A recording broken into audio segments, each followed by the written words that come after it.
There is grace.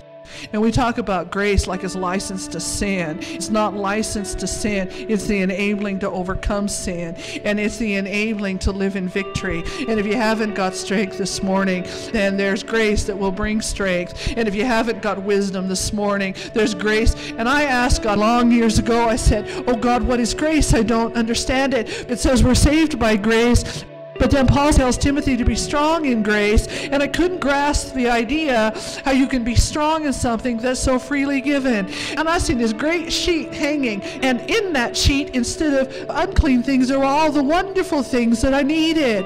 And there was peace there in time of trouble, faith there when I didn't have any, joy there when the world tells us to be sorrowful or murmuring and complaining, love there when I so desperately wanted to be loved, hope there when the world says there is no hope, wisdom there when I walked in foolishness and blindness, and all in this sheet I could see the beautiful and wonderful things for me, but I'm standing on sand, and it's barren, and there's nothing, and I looked for a ladder or a box or a tree that I could climb on, and I couldn't reach it, just out of reach, all that I needed. And then I watched the hand of God take a great knife and slice the sheet from corner to corner, and down poured on me all that I could not reach, all that I could not attain, all that I could not do myself. And God said, that is grace. Listen, be strong in grace.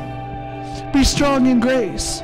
When you reach the end of flesh and then you failed, and you said, I've tried to have peace and I can't, and I've tried to have great faith and I can't, and I've tried to be obedient and I can't, and I've tried to be wise and it hasn't happened. You lean over and you say, oh God, now I'll be strong in grace, that God would give me those things that I cannot attain to and cannot work myself.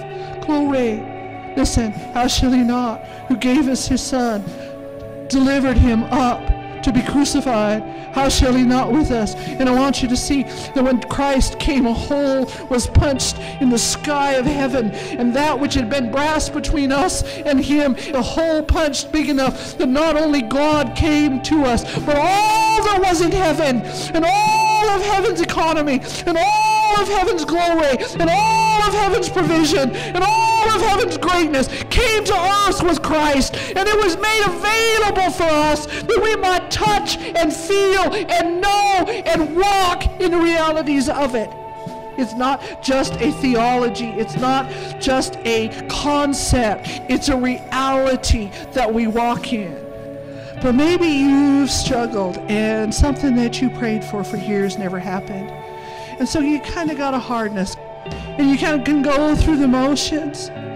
But you're going, I don't know if I really believe in prayer anymore.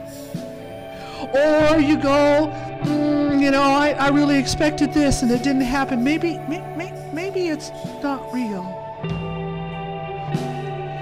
I heard the story of a man that, lived on the coast, and there was a hurricane coming, and the winds were so frightful and so awful, and the birds had got confused. Some of them had flown into the glass in the house, and they were looking for someplace for safety. And so he goes out to the barn, and he opens the barn doors as wide as he can open the barn doors. Big barn, plenty of room, lots of birds can come in, rafters and safety out of the wind, but he can't get the birds to come in. And he's out there and he's so frustrated and he wants to help somehow. They're just creatures, but he feels his compassion. And suddenly standing there, he said, oh, I wish I could be a bird for just a minute and then I'll show him.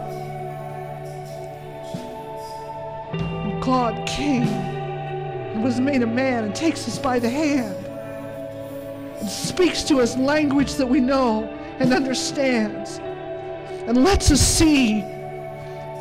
And don't ever doubt how amazing and necessary that was in Israel's history. And it's never preached on, and a lot of people don't even know it's there. But as they were taken to Mount Sinai for the law, there's a passage of scripture there where it says he sprinkled them with the blood, and then they feasted, and it says the heavens became like glass, and they saw God. And they turned away from that and went right back into sin.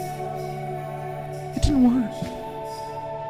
And sometimes we're looking for that incredible new revelation, or that incredible, understanding that I haven't got, or that picture of God, or what. Come on, it came in Jesus. All that we need to know, all that we need to see, all that we need to understand. And if you have a need, you can find it in the words that are read, and you can look to what he says, and he's touchable and accessible, and he still is a high priest, touched with the feelings of our infirmity, able to come, it says, with boldness to receive what?